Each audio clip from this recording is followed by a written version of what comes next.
Saya Najwa Shihab, tuan rumah Mata Najwa. Presiden baru sudah terpilih, jangan lagi kita berselisih. Berbulan-bulan saling melempar opini mestinya selesai sejak 9 Juli. Wajar jika masih ada ketidakpuasan sebab tak mudah menerima kekalahan. Tapi momentum baru saja dimulai, sayang jika dihabiskan dengan kelahi. Jika rakyat pun bisa menerima, lalu kenapa elit tak segera fokus bekerja? Inilah Mata Najwa. Babak baru Indonesia.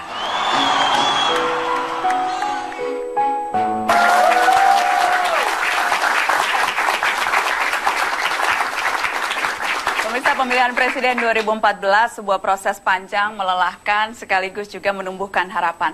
Saatnya kini bergerak maju bersama dan bahu-membahu karena setumpuk pekerjaan memang sudah menunggu. Saya undang di meja Mata Najwa Gubernur Jawa Tengah Ganjar Pranowo. Selamat malam Mas Ganjar. Kemudian Wali Kota Bogor, Jawa Barat, Bima Arya. Selamat malam, Mas Bima. Hadir juga pakar hukum tata negara Zainal Arifin Mohtar. Selamat malam, Mas Uceng. Dan Direktur Eksekutif Poltreking Indonesia, Hanta Yuda. Selamat malam, Mas Hanta. Terima kasih sudah hadir di Mata Najwa malam hari ini. Saya mengundang dua kepala daerah muda, karena presiden terpilih kita juga orang muda. Dua kepala daerah yang berasal dari partai pendukung yang kebetulan kemarin berbeda. Mas Bima Arya, partai pendukung PAN. Partai pendukung Pak Prabowo dari PAN, dan Mas Ganjar Pranowo tentunya dari PDI Perjuangan. Kita ingin melangkah maju, melihat babak baru Indonesia. Apakah hal itu bisa kita lakukan sekarang, hari ini, baru pasca 1 hari setelah kemarin kita mendengarkan presiden terpilih ditetapkan, atau masih ada yang mengganjal, Mas Ganjar? Kalau kita melihat statement kemarin dari Pak Prabowo, pasti ada yang masih mengganjal. Tapi saya orang yang meyakini Pak Prabowo, Pak Hatta ini statementship-nya pasti luar biasa lah.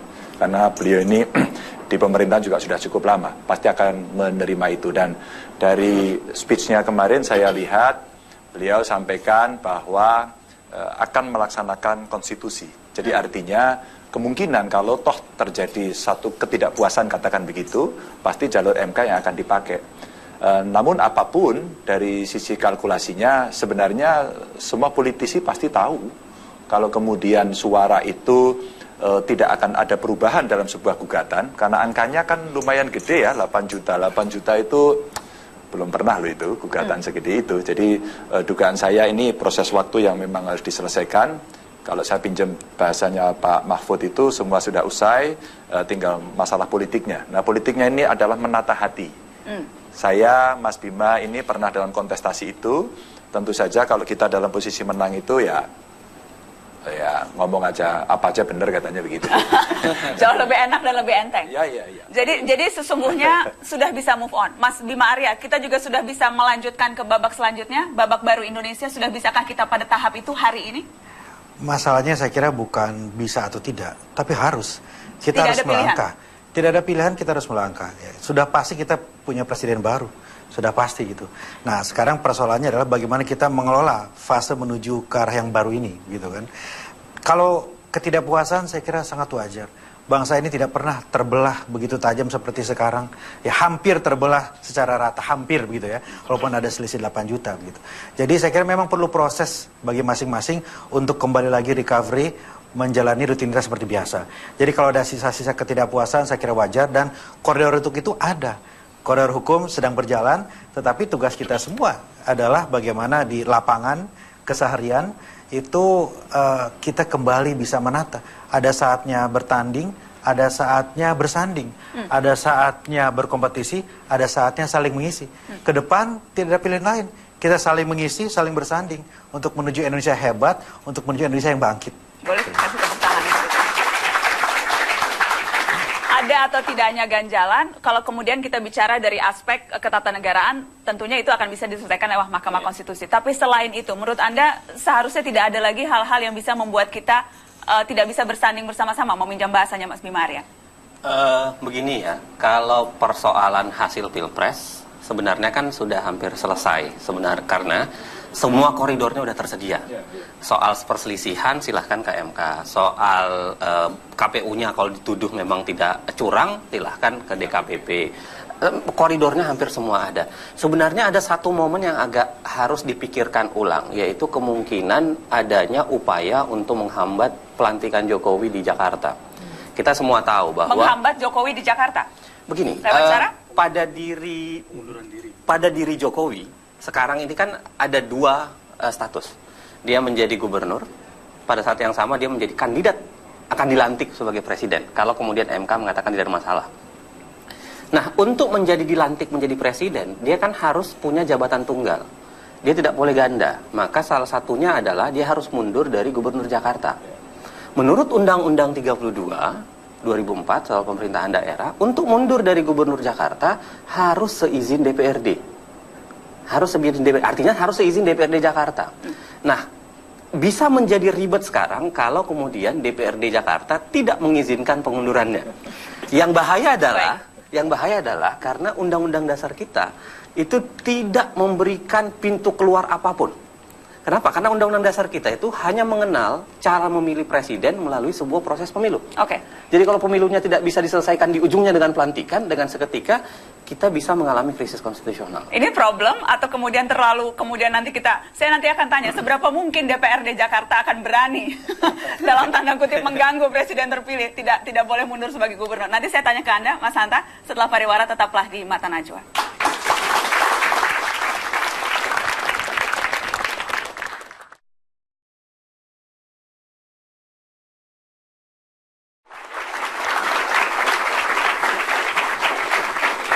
Terima kasih Anda terus di Mata Najwa, babak baru Indonesia. Tadi kita terputus, saya ingin bertanya ke Mas Hanta, merekatkan yang retak. Tapi sebelum dijawab, skenario menyeramkan yang tadi dilontarkan.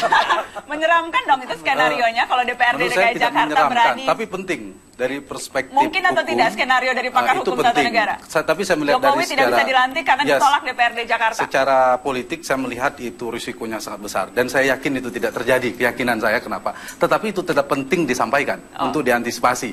Kenapa? Karena ini kan pesta demokrasi ini adalah kesuksesan seluruh rakyat Indonesia. Ibarat seluruh rakyat berkeringat membangun sesuatu, kemudian ada nama institusi bernama DPRD DKI berusaha merobohkan itu. Saya pikir Anda sudah membaca bau-baunya ke arah situ? Itu menurut saya mungkin peluangnya ada. Dalam politik kan tidak ada yang tidak mungkin. Tetapi peluang untuk terjadi mengecil. Yang kedua, kemungkinan pun kalau itu terjadi maka konstelasi politiknya sudah bergeser.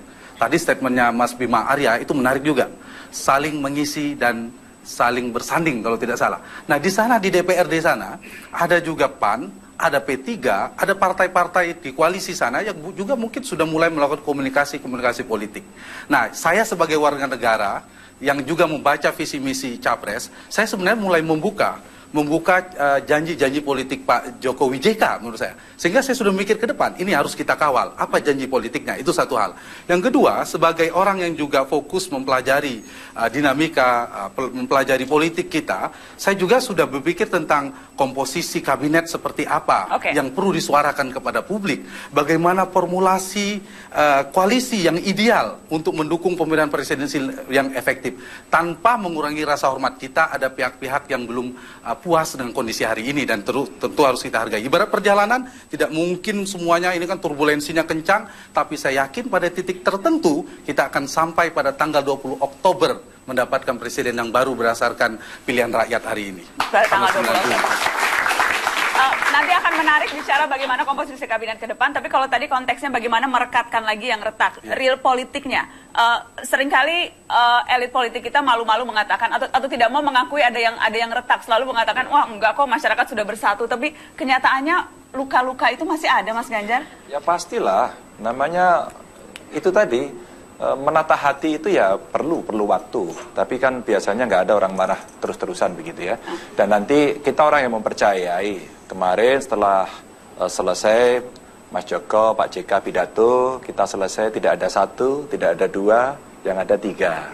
Persatuan Indonesia kan. Retorika itu menurut Anda akan dengan mudah bisa diaplikasikan sekarang 3 Persatuan Indonesia secara real politiknya? Ya pasti kan ada negosiasi politik, pasti juga akan ada bicara prospek politik. Maka pada saat itu mari kita rangkul bersama itu satu yang real. Maka awal-awal saya dulu menyampaikan juga, Mas Joko, Pak JK, segera main, bertandang ke rumah Mas Bowo atau Pak Hatta gitu kan, untuk kemudian berdialog di antara mereka. Yang 4 ini kan sangat elit sekali dan menjadi patronnya kan begitu. Kalau itu sudah, maka yang di bawah akan beres. Nah, saya melihat rakyat juga tenang hari ini, juga asik-asik aja mereka. Mereka semua tidak ada yang menunggu tanggal 22 siapa yang menang, tapi menunggu THR-nya kapan datang gitu. Ya, saya kira itu something real gitu, dan mereka berdesak-desakan bagaimana lewat Jawa Tengah, Comal sudah jadi belum Pak Gub gitu. Jadi urusan-urusan ini lebih konkret, maka kalau elit kemudian tidak mengakar ke bawah, ya nggak selesai. Tuntutannya tidak itu kok, tuntutannya yang ini, bukan yang aneh-aneh itu. Nah, makanya dugaan saya, begitu nanti ini proses politiknya berjalan baik, pasti akan ada gerakan. Isunya kan move on gitu kan. Move on. Kalau kita mau move on, dan saya kira inisiatif-inisiatif nanti akan dilakukan dengan ya kita melihat situasi yang berkembang, dinamika yang berkembang di teman-teman, termasuk dengan beliau lah. Gitu. Mas Bima Arya, apa cara sudah move on? Jadi kesimpulan Mas Ganjar, rekonsiliasi itu bisa dicepat dengan akselerasi THR, kira gitu ya. Kalau itu cepat, beres. Tapi cara paling konkret untuk move on bangsa ini? Gini, ada betulnya bahwa sikap dari pucuk pimpinan itu menentukan. Tetapi kalau kita bergantung kepada tokoh yang sentral ini, saya kira juga tidak terlalu bijak begitu. Yang sangat penting adalah bagaimana... Kenapa? Karena khawatir memang tidak bijak tokoh sentralnya? Oh bukan, maksud saya kita bisa melakukan apa yang bisa kita lakukan, gitu, terlepas dari keputusan MK prosesnya bagaimana. Tetapi hari ini ya kita bisa melakukan proses cooling down, kita bisa melakukan proses mempererat kembali silaturahmi itu dengan cara kita di tempat kita masing-masing, di tingkat manapun begitu. Ya saya di kota saya, Mas Ganjar di Semarang, di Jawa Tengah dan sebagainya. Anda sebetulnya sudah melakukan itu ketika kemarin ketika mencoblos, walaupun kita tahu Anda pendukung Prabowo, tapi ketika mencoblos Anda selesai mengatakan siapapun presiden terpilih akan didukung. Oh iya. Maksudnya retorika seperti itu penting untuk Betul, karena kita bukan hanya sekedar politisi, tapi kita adalah pemimpin, pelayan daerah di wilayah kita masing-masing. Artinya apa yang kita sampaikan itu kan juga menjadi acuan dari warga kebanyakan. Dan itu hal yang saya kira tidak ada yang bisa mendebatkan. Siapapun yang terpilih harus kita hormati, harus kita respect, karena itulah pilihan rakyat begitu. Walaupun ya menentukan siapa akhirnya yang jadi itu kan ada prosesnya. Nah sekarang kalaupun ada kemudian lanjutan proses TMK, itu pun harus kita hormati. Gitu. Ada momentum, Mbak. Apa itu, Mas? Momentumnya kan sebentar lagi Lebaran, memaafkan lah, berpelukan. Selesai, kan? Itu diharapkan bisa mencairkan ya? Oh pasti, masa didatangi terus kemudian masih. Tapi kuncinya siapa mendatangi siapa ini? Ya? Kuncinya siapa mendatangi siapa? Siapapun bisa mendatangi. Yang menang mendatangi yang kalah atau yang kalah sowan ke yang menang? Saya kira yang menang lah, berjiwa menang, besar. Ya? Berjiwa besar untuk mendatangi, asal pintunya terbuka. Saya kira pintu itu pasti terbuka, tidak mungkin tidak. Tidak mungkin Saya kenal sekali 2 tokoh ini. Orang yang tidak akan membiarkan Republik itu tercerai-berai, enggak mungkin. Jadi kalau tadi tema besarnya apa? Babak baru Indonesia. Babak baru, bukan babak belur. Bukan babak belur. Bukan Real politiknya, apa yang bisa dilakukan kalkulasi politiknya Mas Hanta dan Mas Kalau saya sih memahami move on itu bukan hanya sekedar soal memaafkan. Tapi move on itu sebenarnya adalah bagaimana kita kembali pada habit kita seperti biasa. Jadi orang yang menjadi pendukung Jokowi pun setelah menang ya kembalilah ke kehidupannya seperti semula. Kalau dia seorang dosen, seorang pengkritik yang selama ini NGO. Selama ini menurut Anda orang menghentikan apapun yang mereka lakukan untuk menjadi pendukung? Bukan menghentikan, tetapi dia mengalihkan. Menurut saya, mengalihkan energi karena ada penilaian yang ada sesuatu yang ingin dicapai yang lebih. Nah, setelah itu tercapai, menurut saya sudah baliklah kembali, orang yang sudah di dalam bekerjalah dengan baik di dalam, orang yang berada di luar. Partisan sekarang balik lagi gitu ya.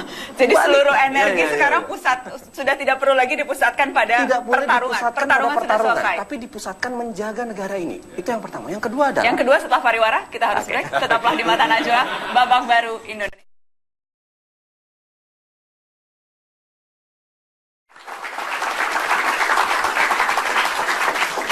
Ya, pemirsa, sekarang salam 3 jari, bukan 2 jari atau bukan 1, karena Persatuan Indonesia 3 jari itu pidato presiden terpilih tadi malam di atas kapal pinisi. Tadi terputus, ya. Satu lagi apa yang harus dilakukan? jangan saya ingatkan, jadi energinya kembalilah energi mengurus hal-hal yang lain, jangan hanya mengurus hal yang biasa, tetaplah menjadi kembali seperti biasa. Yang kedua begini, jangan maknai kata perdamaian itu menjadi semuanya harus menuju ke arah Jokowi. Menurut saya keliru. Tidak.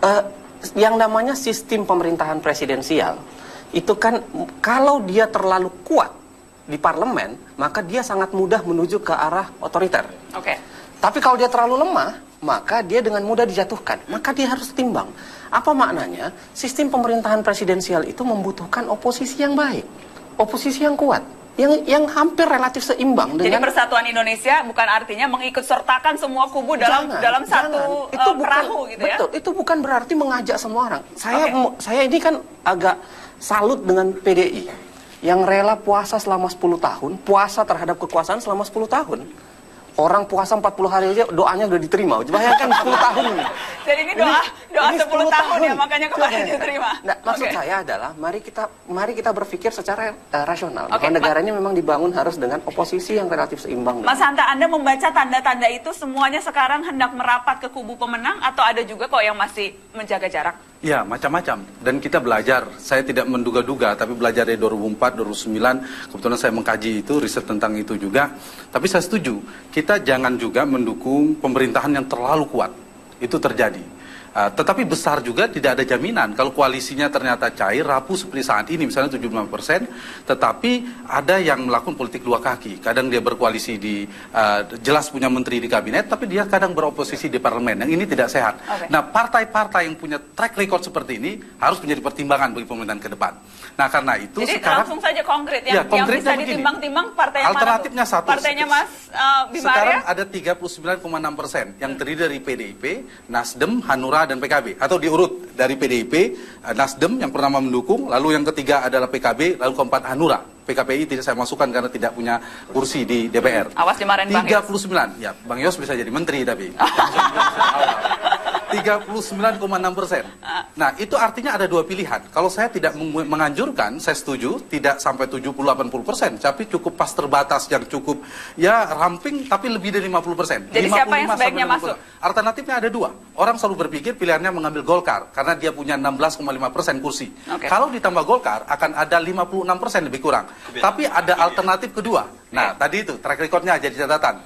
Yang kedua, pilihannya adalah mengajak PAN dan P3 yang kemungkinan peluangnya dan akseptabilitas dari Partai Mas Ganjar relatif kuat adalah PAN dan P3. Apalagi Mas Bima tadi sudah kasih sinyal-sinyal yang cukup kuat untuk menyanding. Saya akan langsung lempar. Walaupun mengundang sebagai pimpinan daerah, boleh saya minta pakai topi partai sekarang, Mas Ganjar, PDI Perjuangan. Bagaimana? Apakah memang itu sudah diperhitungkan sejak sekarang? Karena kalau kita baca statement-statement yang dikeluarkan oleh Ibu Mega ataupun partai pendukung yang lainnya, sekarang membuka kesempatan untuk mari bergabung bersama-sama.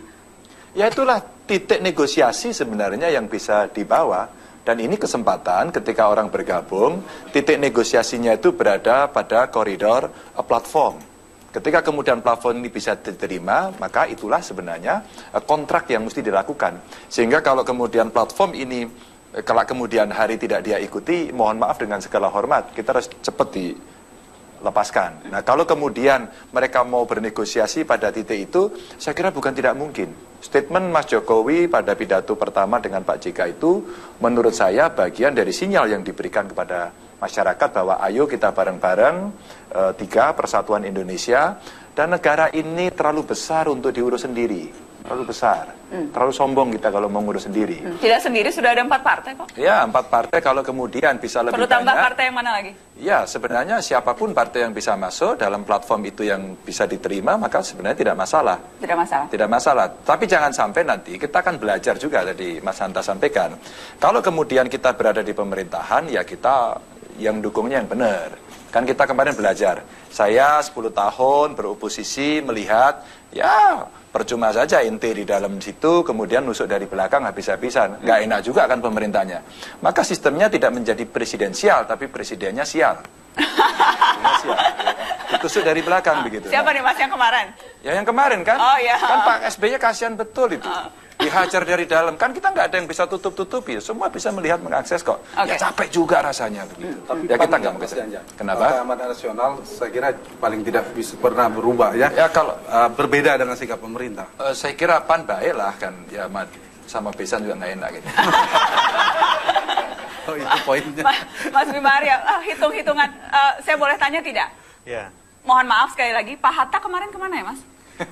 Ada di satu tempat. Di satu tempat. Karena kemudian yang berkembang Hatta Rajasa menghilang.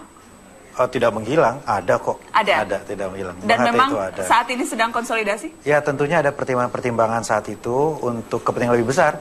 Ya, poin yang ingin Bang Hatta sampaikan adalah ya jangan terpecah-pecah lah, jangan terbelah-belah. Ya, Bang Hatta ingin agar suasana itu sejuk, tenang, itu saja message yang disampaikan. Dan akan disampaikan secara terbuka nanti? Kan, ya.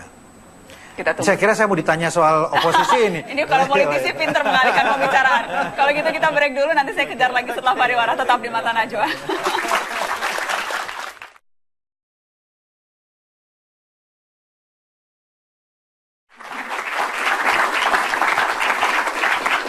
Ya, terima kasih Anda masih di Mata Najwa, babak baru Indonesia. Mas Bima Arya, tadi Anda sempat berdiskusi soal apakah ada kemungkinan PAN nanti akhirnya akan bergabung mendukung koalisi yang akhirnya memenangkan Jokowi, CK. Dalam politik seperti Mas Hanta katakan, nggak ada yang nggak mungkin. Ya. Tapi tolong dipahami juga, tadi ketika saya katakan saling mengisi, itu bukan berarti mengisi pemerintahan, tidak. Tetapi mengisi peran yang diperlukan untuk membangun sistem yang demokratis dan efektif tadi. Ada peran sebagai pemerintahan, ada peran sebagai kekuatan untuk pengoreksi, begitu. Nah itu juga harus diisi. Ya, jadi PAN sangat siap untuk menjadi oposisi, untuk mengawal pemerintahan, memenuhi janji-janji yang disampaikan. Pada intinya begitu. Jadi mengisi ini bukan hanya mengisi di pemerintahan, mengisi kekuatan untuk pengoreksi, itu sangat penting. Dan pertimbangan apa saja yang akan diambil untuk menentukan pilihan itu, mengisi di dalam atau mengisi lewat oposisi? Sudah ada kesepakatan, saya kira Koalisi Merah Putih, ya sejauh kesepakatan itu disepakati dan dijalankan secara konsisten, saya kira sangat baik untuk mengawal pemerintahan yang nanti dinyatakan resmi oleh MK ke depan tadi. Gitu. Oke. Ada komentar Mas Hanta? Ya, kalau misalnya ditawari lebih baik mengisi di kabinet atau mengisi di oposisi, Mas Bima? Ya. Itu yang tadi saya tanyakan dan tidak dijawab. Ya, yang pertama politik itu ada etika. Ya, saya kira bagaimana kita mengedepankan etika di atas hal-hal yang lain itu penting. Ya, sudah ada komitmen kesepakatan yang dibangun. Nah, kedepannya ya itu harus akan dilihat. Oke. Kalau saya mungkin alternatif ya. Tadi saya katakan pilihannya bisa Golkar, tapi PAN dan P3 itu pilihan realistis.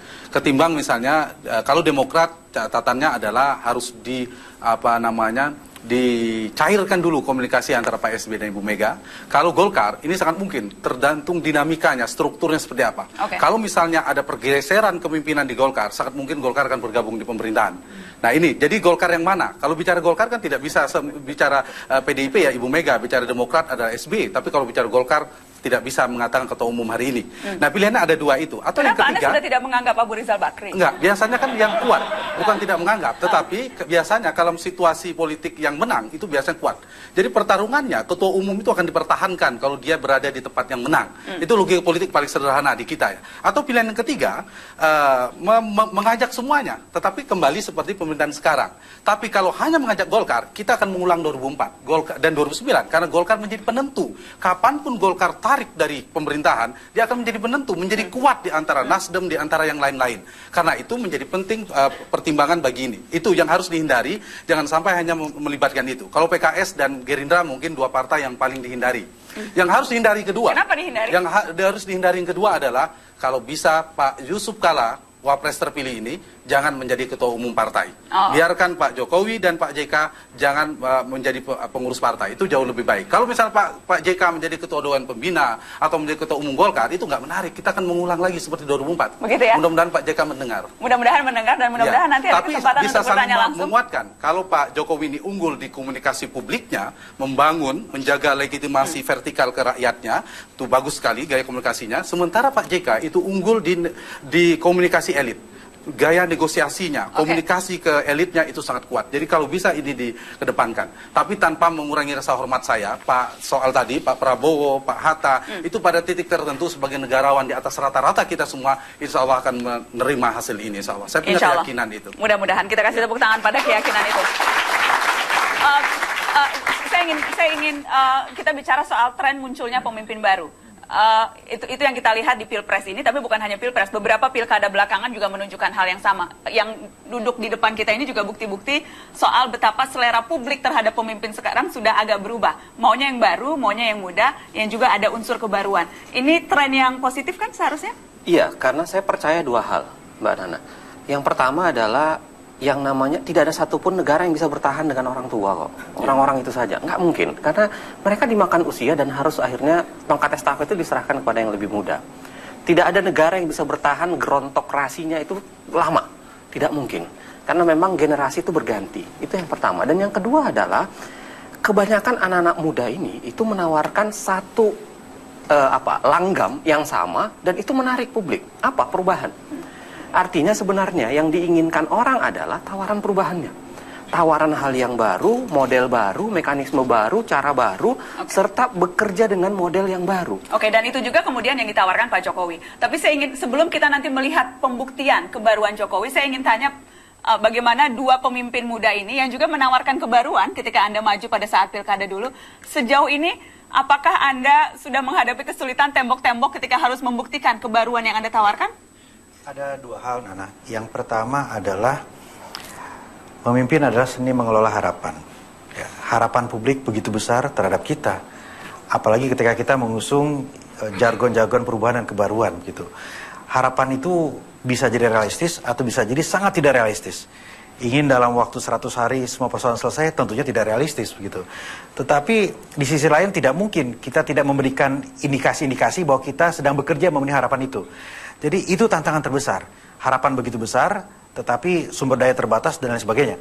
Ini saya kira dihadapi bukan saja oleh saya dan Mas Ganjar, tetapi presiden terpilih yang akan dilantik nanti menghadapi persoalan yang sama. Harapan rakyat terhadap perubahan di segala lini itu harus disesuaikan dengan kemampuan yang ada, sistem yang ada, peraturan yang ada. Itu poin pertama. Poin yang kedua adalah tentang perubahan. Pertanyaannya, seberapa serius komitmen kita atas perubahan?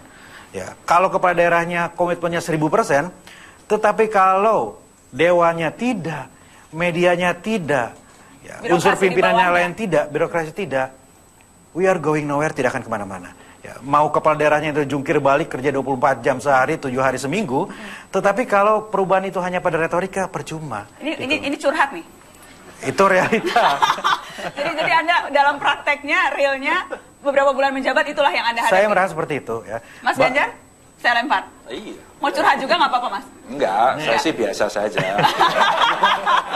Jadi Tapi kalau Anda juga menghadapi, ekspektasi kan begitu tinggi terhadap Ganjar Pranowo, Gubernur Jawa Tengah, Gubernur metal. ya pastilah, saya bilang pakai perasaan, ada rasa politik. Rasa politik itu yang mesti dimaui. Apa sih maunya rakyat yang, ente jangan mewah-mewah Pak. Emang kita juga miskin ini, jangan semua dimakan sendiri. Itu bahasa kasar dari mereka. Apa? Ya kita berikan pertunjukan kepada mereka bahwa kita tidak melakukan hal yang itu. Yang berikutnya, Pak, kami mau respon cepat dan kami mau bicara. Sekarang teman-teman kepala daerah di Jawa Tengah, kalau dia tidak masuk sosial media ya dia akan ketinggalan. Nah sekarang ngomong sama Gubernur Jawa Tengah itu cukup lewat Twitter aja bisa. Dan itu artinya apa? Artinya coba mereka itu berharap. Di-mention dulu akun Twitternya. Oh iya dong, @ganjarpranowo. @ganjarpranowo. Oke. Ya, followernya nggak banyak, kalah sama Mbak Nana. Tapi hari ini setidaknya ada. Setelah ini langsung rame ya pemirsa @ganjarpranowo atau di follow Gubernur Metal. Ada ini Imam Jet, Gubernur Jateng, ya kan, Mata Najwa. Luka pasti ada dan patah hati itu butuh waktu. Tapi tidak ada orang marah terus-terusan, ya kan? Semua sekarang menonton Mata Najwa dan kemudian mereka menyampaikan, Mbak, hari ini tiap hari saya punya PR besar comal karena mau pulang kan. Itu tiap saat saya minta 6 jam perbaikan comal, fotonya harus dikirim ke saya. Setiap foto itu dikirim, saya mention semuanya. Dan itu publik ternyata merespon luar biasa. Saya memang punya misi politik saat itu. Salah satu misinya adalah pendidikan politik. Nah, pendidikan inilah yang kita pakai sebagai bentuk partisipasi untuk meredam harapan-harapan. Jadi Anda mengelola ekspektasi salah satunya lewat cara itu, membuat pertunjukan politik, kalau boleh saya bilang? Iyalah, kalau kemudian dia bisa, kemarin ada orang yang kena hidrosipalus, ada listrik mati di Karimun Jawa, dengan menggunakan Twitter, orang narik pendidikan yang mahal, pakai Twitter, selesai dalam waktu 20 menit, mereka puas. Apakah pertunjukan politik seperti itu juga yang akan cukup untuk memuaskan orang yang memilih Jokowi? Apa 3 hal yang perlu segera dilakukan Jokowi untuk membuktikan kebaruannya? Yang paling pertama kan begini, orang kan memilih Jokowi menurut saya karena ada 3 hal. Kapabilitas, integritas, dan akseptabilitas. Dia diterima, kemudian dia bisa menawarkan integritasnya, dan dia menawarkan kapabilitasnya, punya pengalaman, kemampuan. Saya pikir tagihan di 3 ini akan kembali, dialami oleh dia. Tagihan terhadap kapabilitas, orang akan menagih.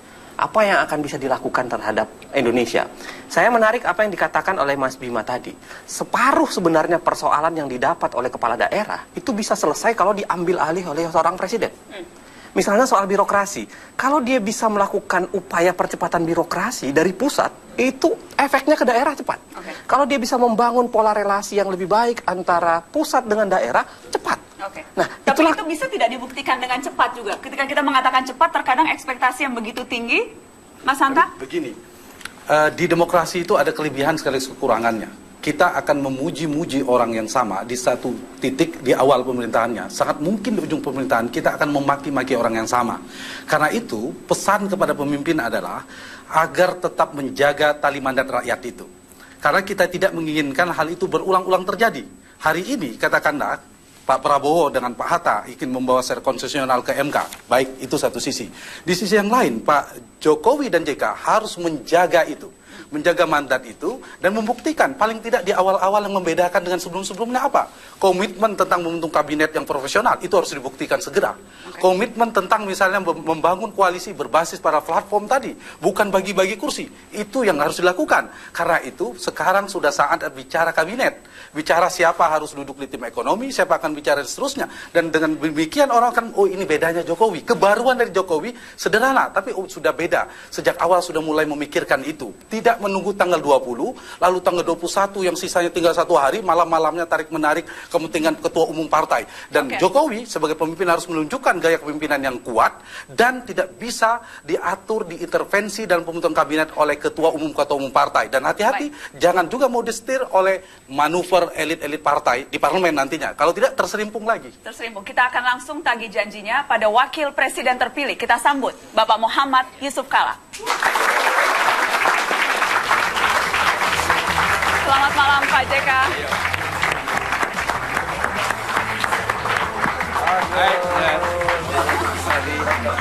Ayo. Wakil Presiden terpilih Pak Muhammad Yusuf Kalla, terima kasih sudah hadir di Mata Najwa Pak JK. Kita dari tadi membicarakan Bapak dan Pak Jokowi. Sekarang orangnya sudah hadir. Kita akan break, setelah headline news kita lanjutkan dengan Wakil Presiden terpilih Muhammad Yusuf Kalla. Tetaplah di Mata Najwa.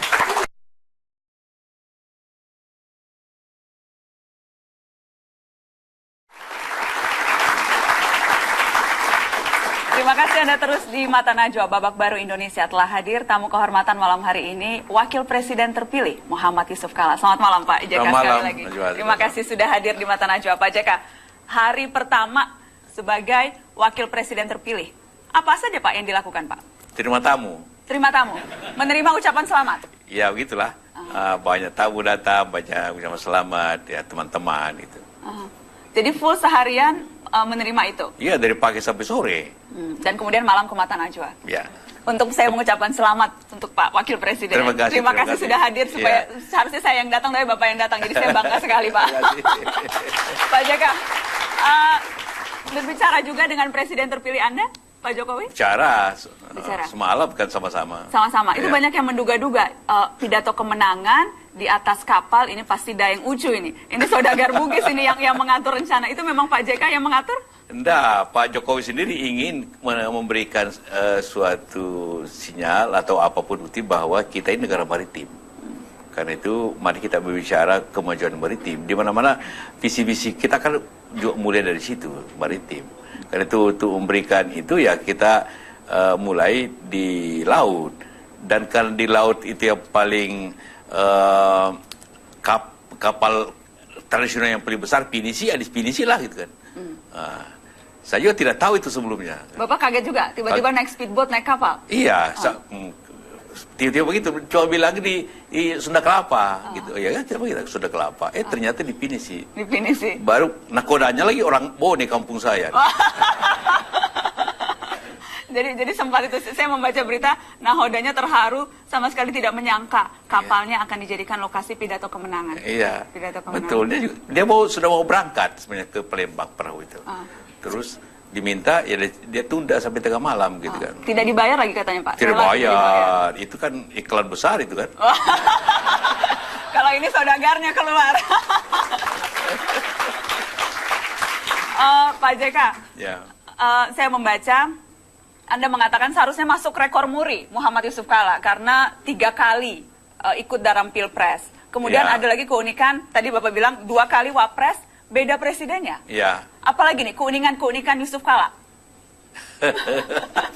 Itu saya bilang 2 itu yang menjadi bisa mungkin tidak ada samanya di dunia ini 2 kali Wapres berbeda presiden. Ada orang 2 kali tapi presidennya sama gitu. Tapi bagi saya itu sebenarnya keunikannya ini saya ternyata cocoknya profesional, tidak politisi. Bukan politisi? Iya, waktu saya jadi ketua Golkar ternyata kalah. Nah, ini kan dulu menteri langsung saja diminta tanpa partai. Waktu 2004 juga saya tidak punya partai, coba didukung oleh Demokrat kan dan Bulan Bintang. Sekarang lagi tidak ada partai, didukung PDIP dengan Nasdem PKB kan gitu kan. Jadi cocoknya gitu. Cocoknya sebetulnya bukan politisi. Bukan politisi. Profesional. Profesional Wapres gitu Pak. Terus menjadi Wapres. Antara lain di pemerintahan lah gitu kan. Pemerintahan, kasih tepuk tangan dong, profesional pemerintahan. Saya ingin kilas balik kemarin Pak JK. Iya. Ketika ada drama sesungguhnya yang terjadi. Saya ingin tahu pendapat Anda secara jujur. Iya. Terkejut tidak menyaksikan drama pidato Prabowo Subianto? Terkejut. Karena sore itu saya istirahat, tidur karena juga menunggu malam, ya kan acara malam, tidur sedikit. Saya dibangunkan anak saya, Papa, ada penting apa penting? Itu pidato Prabowo. Jadi saya langsung bangun dari pidato, kok pidato begini? Walaupun itu hak Pak Prabowo sendiri, tapi karena sehari sebelumnya suka mendengarkan bahwa beliau siap menang, siap kalah. Itu kok tiba-tiba berbeda begitu kan? Ya tapi itu hak beliau lah, itu terserah. Anda kan sesungguhnya pernah berada dalam posisi itu Pak Yusuf Kalla. 5 tahun yang lalu ketika Anda juga kalah dalam pertarungan. Anda ketika itu boleh tolong diingatkan apa yang Anda lakukan Pak? Jangan lupa, waktu itu Pak Prabowo belum kalah secara resmi. Saya kalah resmi baru telepon Presiden SBY. Anda yang menelpon? Saya menelpon. Gitu. Anda yang menelpon Pak SBY? Iya, saya menelpon. Pada hari itu juga? Iya, bagaimana mesti yang kalah dong telepon yang menang. Tidak mungkin yang menang telepon yang kalah. Kita mau bilang apa coba? Baik. Kita mau bilang apa kira-kira ya Pak? Ya kalau katakanlah dulu Pak SBY telepon saya yang menang. Tentu dia bilang, Pak Yusuf minta maaf ya, saya menang. Masa? Kita break dulu Pak. Kita break. Minta maaf pemirsa harus break. Masih kembali dengan Yusuf Kalla setelah pariwara berikut.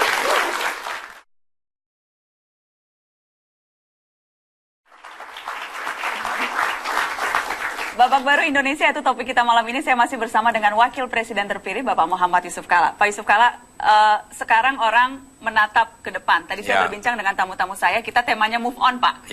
Berlanjut. Nah salah satu dalam rangka berlanjut itu adalah memikirkan bagaimana idealnya komposisi pemerintahan mendatang. Anda dan Pak Jokowi, apakah memang sekarang ketika sudah ditetapkan sebagai presiden terpilih, walaupun masih ada proses-proses yang lain, sudah mulai memikirkan mana partai yang mungkin saja bisa diajak bergabung menambah 4 partai pendukung? Ya, komunikasi sedang jalan juga. Kedua belah pihaknya kita dan juga beberapa partai yang menjalin komunikasi. Karena semua partai pada dasarnya kan dibangun untuk ikut serta dalam kekuasaan dalam pemerintahan kan. Kan tidak ada partai yang dibangun untuk menjadi oposisi sebenarnya kan. Oposisi itu hanya karena keterpaksaan aja sebenarnya kan. Karena kecelakaan, karena kalah. Kalah itu. Tapi tidak kalah berharganya kan Pak oposisi. Oh iya, tapi kita juga merasa perlu untuk lebih gotong royong. Ketika kemudian dalam janji kampanye yang dilontarkan oleh Anda dan Pak Jokowi adalah koalisi ramping, bahkan tidak menyebutkan kata koalisi Pak Yusuf, kerjasama. Iya. Ketika kemudian sekarang seolah-olah membuka pintu, siapa yang merapat silahkan merapat. Tidakkah itu mencederai janji Anda? Oh tidak, kan juga tidak membatasi juga kan. Ya namanya kerjasama sama aja, koalisi apa bedanya coba. Ya, jadi tapi yang penting mari kita bergotong royong membangun bangsa ke depan. Dasarnya situ. Tapi yang tetap apa yang dijanjikan oleh Pak Jokowi dengan saya juga partai-partai pendukung ialah partai yang berdasarkan keahlian. Menteri berdasarkan keahliannya. Namun demikian tidak berarti orang partai tidak ada yang ahli. Pasti banyak yang ahli juga. Ini bahasa bersayap politisi. Oh tidak. Itu yang benar. Iya, karena pada dasarnya pemerintahan kan didukung oleh partai. Jadi kalau partai tidak masuk kan bagaimana caranya keluar dari hal itu. Anda sudah dan Pak Jokowi sudah menorat-oret siapa kemungkinan calon kabinet nanti? Belum. Masih ada waktu 3 bulan lagi kan. Yang gitu cukup diorek-orek seminggu bisa selesai. Seminggu bisa selesai. Ya. Ada 2 calon tidak Pak minimal di malam ini? Ada Gubernur Jawa Tengah Ganjar Pranowo, ada Wali Kota Bogor Bima Arya. Oh semua potensial. Semua potensi. Menurut Anda Pak Ganjar itu lebih cocok membangun Jawa Tengah atau bisa lah ditarik jadi menteri? Wah itu terserah Ibu Mega, itu bukan saya. Mas Ganjar, Anda sendiri melihat maunya ngurusin Comal gitu atau ngurusin? Kalau Pak Joko sama Pak JK di pemerintahan di pusat, beliau pikir nasional, kalau tidak didukung dari daerah, lewat juga beliau nanti. Maka kita mesti dukung. Jadi saya selesaikan Comal saja. Selesaikan Comal. Apalagi Jawa Tengah badan besar, jangan lupa itu berarti beliau dicintai di sana. Dicintai di sana. Ya, dan kemudian menyumbang besar juga untuk kemenangan Jokowi. Itulah saya bilang. Ya. Pagi-pagi Pak JK telepon saya soal cerita itu katanya. Ya. Katanya kami menentukan kemenangan, tapi saya bilang bukan saya, ini urusan rakyat ini. Kita mah cuma dorong-dorong tiup-tiup saja gitu. Tiup-tiup saja. Karena langsung seimbang Jawa Barat, Jawa Tengah, langsung seimbang. Jadi Jawa Timur yang menentukan. Itulah kemudian kunci kemenangan Jokowi JK. Iya. Tadi juga sempat ada pembahasan Pak Yusuf Kalla soal apakah ada kemungkinan mengulang 2004 ketika Anda wakil presiden dan kemudian mengambil alih Partai Golkar. Dijawab setelah pariwara, Pak. Baik. Setelah pariwara, Mata Najwa kembali dengan Yusuf Kalla. Artinya susah berpikir. Ya, waktu berpikir.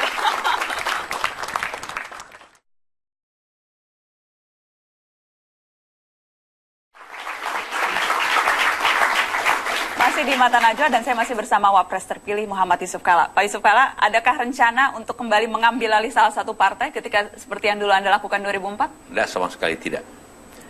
Nah, saya tidak punya niat lagi karena saya lebih fokus untuk mengurus pemerintahan.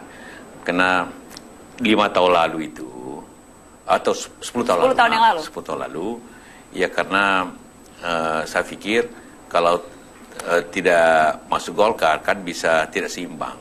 Tapi ya saya hanya mengurus Golkar pada waktu mau ikut Kongres, Munas hanya 4 hari, langsung terpilih. Karena dulu posisi wakil presiden. Oh iya. Dan Anda tidak akan mengambil kesempatan itu lagi karena? Enggak. Sudah kapok, Pak? Enggak, bukan kapok. Terlalu sibuk nanti untuk urusan itu.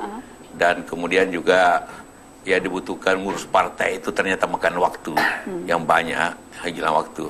Ya saya tidak semudah lagi untuk, dan saya sudah pengalaman untuk itu, cukup lah. Sudah cukup. Jadi sekarang akan fokus membantu Joko Widodo. Iya. Akan fokus gitu. Jadi itu janjinya Mas Hanta Yuda. Akan fokus membantu Ya, Joko Widodo. Sudah. Bagus ya? Kita dukung. Kita dukung. Dan pastikan itu. Dan Pak JK saya setuju tadi ketika mengatakan ketika menjadi ketua umum partai tidak. Sekarang bayangkan ketua umum partai berlomba-lomba ingin jadi capres-cawapres. Seorang Yusuf Kalla itu bukan ketua umum partai tapi bisa jadi wapres. Iya, 10 tahun yang lalu jadi. juga begitu. Oke. Ketika jadi ketua umum partai justru tidak jadi apa-apa. Iya. Jadi ini harus ditagih ya. Tapi kalau Pak boleh usul Pak Yusuf Kalla tidak hanya capres, presiden dan wapresnya tidak rangkap jabatan di partai politik, tapi menteri-menterinya setelah dia menjadi menteri sebaiknya lepaskan jabatan ketua umum partainya. Oke, kita fokus bahas di pemerintahan. Boleh dikasih tepuk tangan dan saya mau bahas menteri lagi. Karena sekarang setelah Presiden Wakil Presiden terpilih, orang membahas menteri. Nanti akan Anda dan Pak Jokowi yang menentukan itu. Oh, pasti. Namun, pengalaman di mana-mana, kita 2004, kita juga pasti minta pandangan daripada ketua-ketua partai. Karena itu khususnya ya orang siapa yang diusulkan dari partai masing-masing. Itu dulu 2004 kita susun kabinet seperti itu juga. Kumpul ketua partai gimana banyak. Tapi bukankah kemudian sekarang atau minimal janjinya akan lebih banyak profesional, ini kabinet yang tidak akan didominasi oleh partai politik, masihkah janji itu bisa kita pegang? Saya ingin koreksi dulu, tidak berarti partai itu tidak punya orang profesional. Banyak orang profesional di partai yang lebih bagus daripada profesional lain. Itu dulu. Kedua, ya janji kita tetap yang ahli. Ya, apakah jumlahnya lebih banyak? Tapi sekali lagi, kalaupun dari partai harus menguasai bidangnya. Harus menguasai bidangnya. Dan harus dapat tadi izin dari ketua partainya? Oh iya. Ketika tadi Anda bilang Mas Ganjar itu konteksnya adalah apakah kemudian itu konteksnya apa? Apakah PDIP memang menghibahkan Ganjar Pranowo? Semua menteri yang berasal dari partai harus diusulkan oleh partai masing-masing. Kita tidak bisa ambil copot aja gitu. Itu wajar saja. Tapi punya begini, kalau katakanlah partai ini A sewajarnya mendapat 3 menteri, dia harus mengusulkan 6. Hitung-hitungan itu ada juga di kamus Jokowi JK, hitung-hitungan partai ini dapat berapa, partai ini dapat berapa? Iya, supaya ada keadilannya. Ada keadilan. Tapi nanti itu urusannya nanti belakangan, tapi melihat keseimbangan. Katakanlah kalau partai yang besar otomatis dong banyak dong. Partai yang menengah pasti itu beda mesti. Dan itu yang akan menjadi fokus minimal sampai 3 bulan ke depan, itu yang akan menjadi fokus Anda dan Pak JK. Ya, antara lain samping programnya akan dibuat. Jadi itu untuk menjaga kegotong royongan harus begitu. Tidak mungkin kita minta Pak Ganjar langsung. Oh tidak, itu harus lewat partai. Oke, Pak JK, kemarin kita tahu Pak SBY sudah menelpon Pak Jokowi mengucapkan selamat. Orang pertama yang menelpon Jokowi adalah Susilo Bambang Yudhoyono. Anda sudah sempat bicara dengan Pak SBY juga? Belum. Baru Pak Budiono. Pak Budiono, Pak Budiono menelpon Anda? Ini pas-pas lah antara presiden, calon presiden, antara Pak Budiono bilang apa, Pak? Selamat gitu. Selamat, selamat, dan sudah siap untuk tukar guling lagi rumah dinasnya? Siap untuk memperlihatkan kantor macam-macam. Saya bilang, nggak usah Pak, saya sudah hafal itu kantor. Sudah hafal. Jadi gaya JK akan seperti yang dulu, gaya JK atau gaya JK akan menyesuaikan dengan gaya Jokowi? Tentu dong, mesti menyesuaikan. Menyesuaikan. Iya, tidak mungkin Pak Jokowi menyesuaikan kepada saya, enggak lah. Pak JK yang menyesuaikan kepada Jokowi. Iya. Kita kasih tepuk tangan Wakil Presiden terpilih. Terima kasih banyak Pak Yusuf Kala sudah hadir di Mata Najwa, dan terima kasih kepada tamu-tamu saya yang sudah hadir. Babak baru Indonesia itu yang kita tuju. Selamat malam, sampai jumpa.